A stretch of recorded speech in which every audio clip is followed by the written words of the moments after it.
let's make this incredible, spicy, delicious, warming Calabrian Chile roasted tomato soup.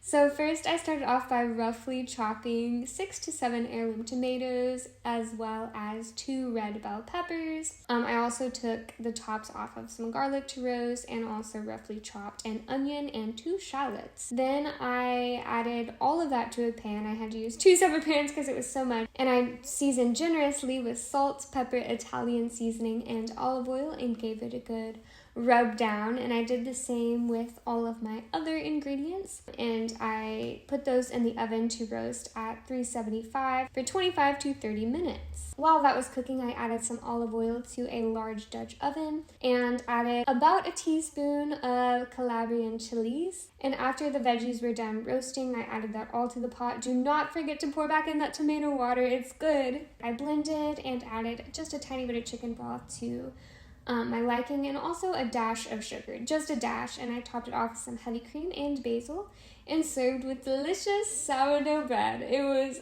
phenomenal. I hope you try this.